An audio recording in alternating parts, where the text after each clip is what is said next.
서울대학교의 한해 예산은 8천억 원 정도. 이 가운데 600억 원이 장학금으로 지급되고 있습니다. 학생들의 등록금 부담을 덜어주기 위한 장학금이 있음에도 불구하고 경제적인 어려움을 겪는 학생들이 있습니다. 오늘도 바쁜 하루를 보낸 강윤성 씨를 만나보았습니다.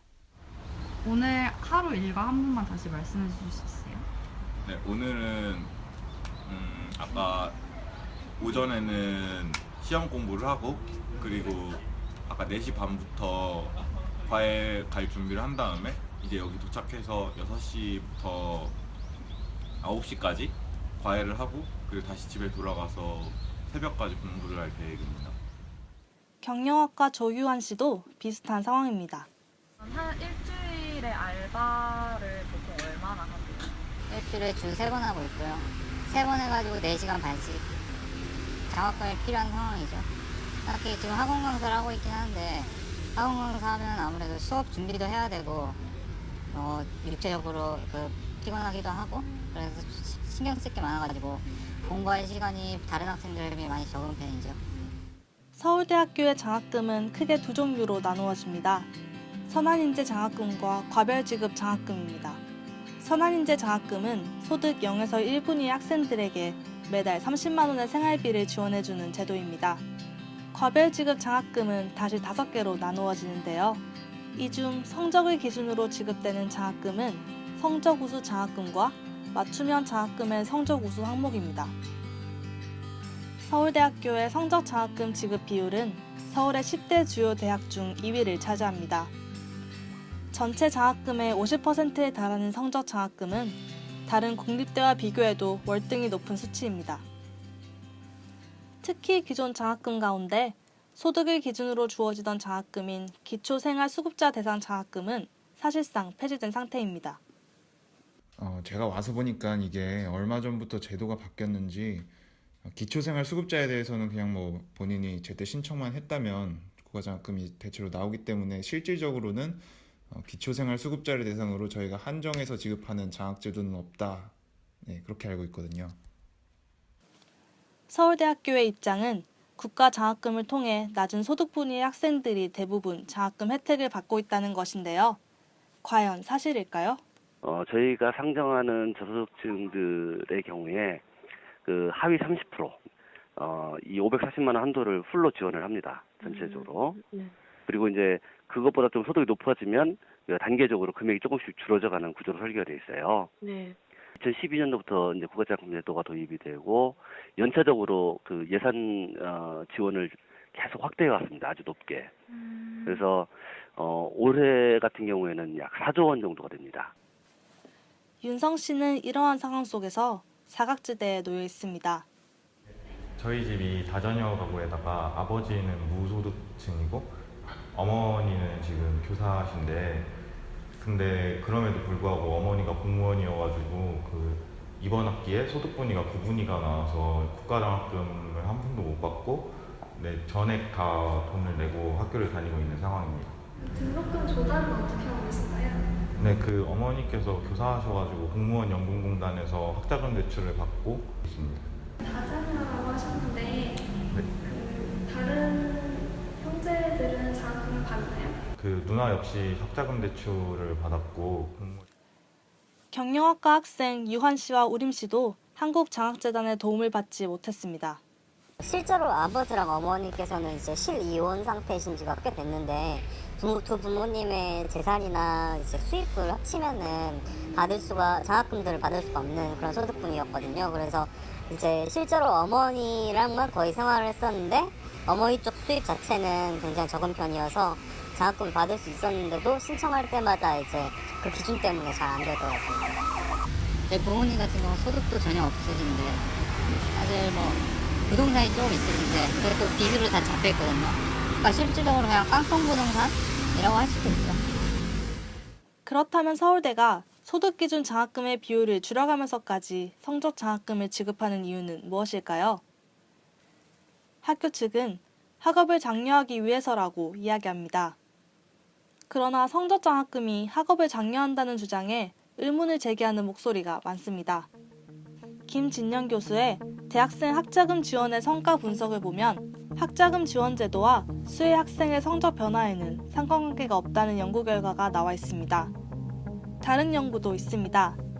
우명숙 교수는 장학금 지원 정책이 대학생의 학업 성취도와 학업 몰입에 미치는 영향 분석에서 장학금 수혜 여부가 학업 몰입에 유의미한 영향을 주지 않았다고 밝히고 있습니다.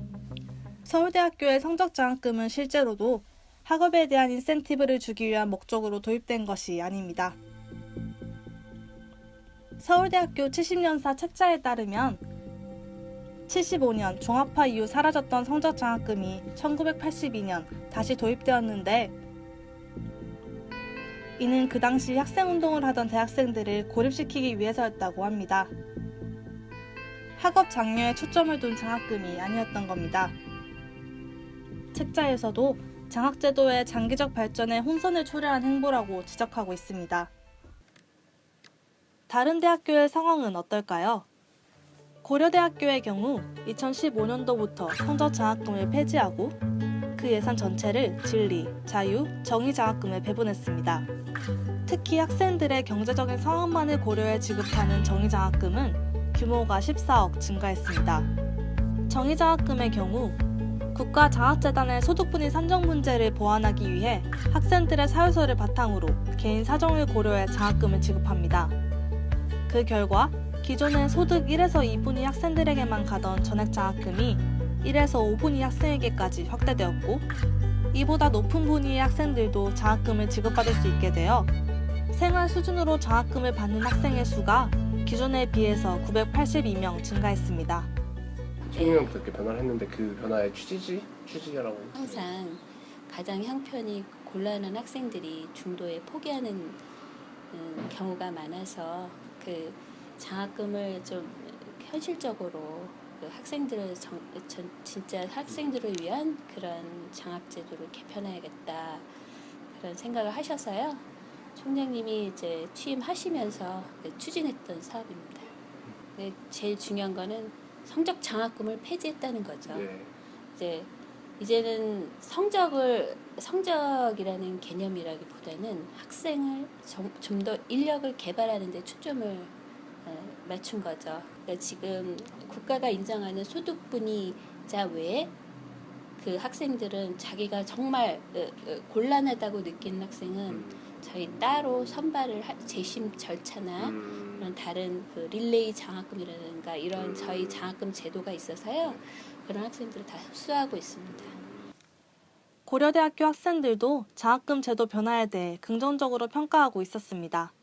특히 실질적으로 보면 성적을 잘 받는 게 장학금을 받기 위해서 공부하는 게 아니었고 현재도 그런 추진은 계속 존속하고 있으니까 그로 인해서 성적을 잘 받는 것에 대한 유인이 떨어졌다라고는 볼 수 없는 것 같고 오히려 총장님이 말씀하시기도 하고 통계적인 결과를 보면 저소득층인 친구들이 성적이 많이 올랐다고 하더라고요. 그 아르바이트나 이런 곳에 시간을 뺏기지 않고 학교를 충실히 다닐 수 있게 되어서 그런 측면에 있어서는 실질적 평등을 추구하는 데에서는 상당히 좋은 것 같아요. 학생들 반응도 굉장히 좋은 편이었어요. 왜냐하면 학생들 같은 경우에도 성적장학금 해봤자 각 학년이나 학번에 이제 1명 혹은 2명 정도밖에 못 받는 굉장히 소수적이고 굉장히 아무도 혜택을 못 받는다고 느꼈던 그런 장학금이었는데 이런 것이 이제 학생들 소득에 맞춰서 분배가 된다고 하니까 상대적인 박탈감도 덜 느끼게 되고요. 오히려 더 공평하다고 느끼게 되어서 염지열 총장이 초반에 했던 정책 중에 가장 많은 호응을 받았던 것으로 저는 기억을 하고 있습니다. 한양대학교의 경우에도 실용인재 장학금을 통해 일반 저소득 가정의 학생들에게로 지급 범위를 확대해 사각지대를 보완하고 있습니다. 중앙대학교도 장학재단이 제공하는 소득분위를 기준으로 선발하는 중앙사랑장학금 제도를 운영하고 있습니다. 외국의 상황도 다르지 않았습니다. 미국의 경우에는 대부분의 장학금이 가정 형편이 어려운 학생들을 지원해주는 형태로 지급되고 있었고 부모의 소득에 따라 학생마다 등록금이 다르게 산정되고 있었습니다. 그런데 이러한 조사 과정에서 성적 장학금 제도의 또 다른 문제점을 확인할 수 있었습니다. 현재 교내 장학금은 신청 제도가 일원화되어 있습니다. 신청서를 한 번 내면 5개의 장학금 중 받을 수 있는 장학금을 각 학과에서 자체적으로 판단해 주는데요. 하지만 대학 구성원들 중에서는 이 절차에 대해 잘 모르는 경우가 대부분이었습니다. 그게 한 번 신청을 하면은 그게 되게 여러 장학금이 묶어서 한 번에 신청이 된다라는 사실도 좀 되게 최근에 알았거든요. 이것도 그냥 어떻게 주워 들어가지고. 잘은 모르겠어요. 제가 학교 군대 갔다 왔을 때 뭐가 또 변했나 모르겠더라고요. 장학금을 받은 학생조차 자신이 왜 장학금을 받았는지 모르는 경우도 있었습니다. 2015년도에 한 번 받은 적 있어요. 저는 부모님 회사에서 장학금이 나와서 한 번도 장학금을 학교에 신청한 적이 없는데 저도 장학금 받았는지 몰랐는데 그 등록금 낼 때 보니까 성적고소 장학금 한 번 받은 적이 있더라고요. 근데 장학금은 계속 받아왔는데 이게 약간 어떤 장학금인지 한 번도 제대로 써있던 적이 없어서 그냥 잘 모르고 있었던 것 같아요. 과에다 물어봤는데 그래서 어떤 장학금이냐고 그랬을 때 그냥 국가장학금으로 안 되는 걸 과에서 메꿔준다 이런 식으로 이야기를 했던 것 같고 장학금을 신청할 때 소득 관련 사항 기재가 필수가 아닌 경우도 있었다고 합니다. 소득을 알 수 있는 게 보험이 아마 적어야 될 거예요. 그거를 안 적었었는데 최근에 조교님한테 한번 물어봤는데 잘 고려를 안 해서 안 적어도 된다고 하셔가지고 그래도 되는구나라고 알고만 있었습니다. 취재팀은 장학금 지급 기준이 무엇인지 장학복지과에 정보 공개를 요청했습니다. 그런데 지급 기준을 모른다는 답변이 돌아왔습니다. 구체적인 수혜 대상은 학과 차원에서 결정한다는 것입니다. 취재팀은 학과별 장학금 지급 기준을 확인하기 위해 개별 학과를 일일이 접촉했습니다. 그 결과 각 학과에도 일원화된 규정이 없다는 것을 확인할 수 있었습니다. 성적 장학금이랑 저소득층 장학금 있으면 아무래도 성적 장학금으로 주는 것 같아요. 본부 측에서는 과에서 자율적으로 주라고 하기도 했고 그래서 또 성적 장학금이라는 이름으로 올라가는 게 학생들도 더 좋을 것 같아서 그냥 뭐 그런 이름으로 주는 것 같아요. 서울대학교는 학생들이 경제적 어려움 없이 학업에 전념할 수 있도록 하는 충분한 수준의 장학금을 지원하겠다고 밝히고 있습니다. 그러나 취재진이 설문조사를 실시한 결과 등록금과 생활비를 장학금 없이 자가 조달하고 있는 학생들의 아르바이트 시간은 다른 학생들에 비해 월등히 길었고 그 결과 자기 개발에 사용할 수 있는 자유시간이 다른 학생들에 비해 부족했습니다. 그런데 돈을 벌기 위해서 알바를 하느라고 공부를 하지 못하는 학생들이 많은데 또 공부를 못해서 성적이 안 좋게 나오고 또 그로 인해서 장학금도 받지 못하는 사람들의 이야기를 듣고 나서는 과연 지금의 제도가 옳은 건가 다시 한번 생각해 보게 되었습니다. 성적 장학금이 대부분인 걸 몰랐는데 먼저 그 소득 분위에 따라서 지급되는 장학금이 우선시 돼야 되고 그 다음이 성적 장학금이 돼야 되지 않나라고 생각해요.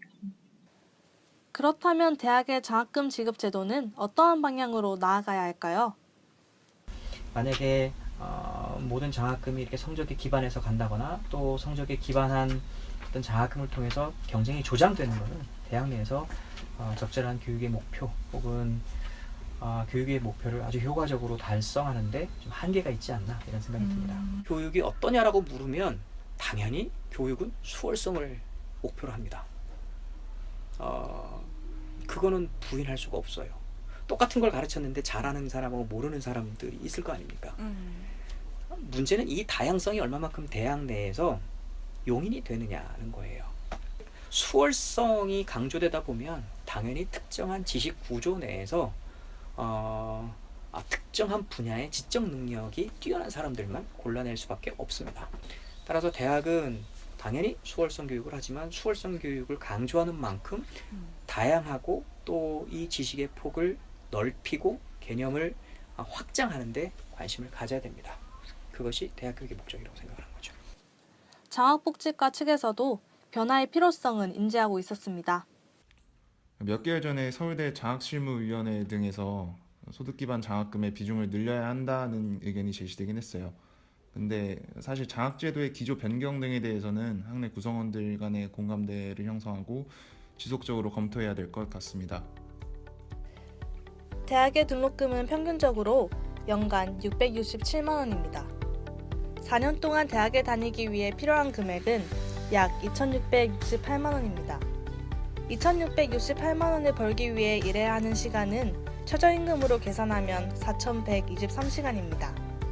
최저임금을 받으며 등록금을 벌기 위해서는 4년 동안 하루 3시간 정도 일해야 하는 것인데요. 그렇기 때문에 장학금 제도는 그 어떠한 제도보다도 학생들의 삶과 밀접한 관련이 있습니다. 서울대학교 구성원들의 열린 논의를 통해 만들어 나갈 돈 걱정 없는 학교를 기대합니다.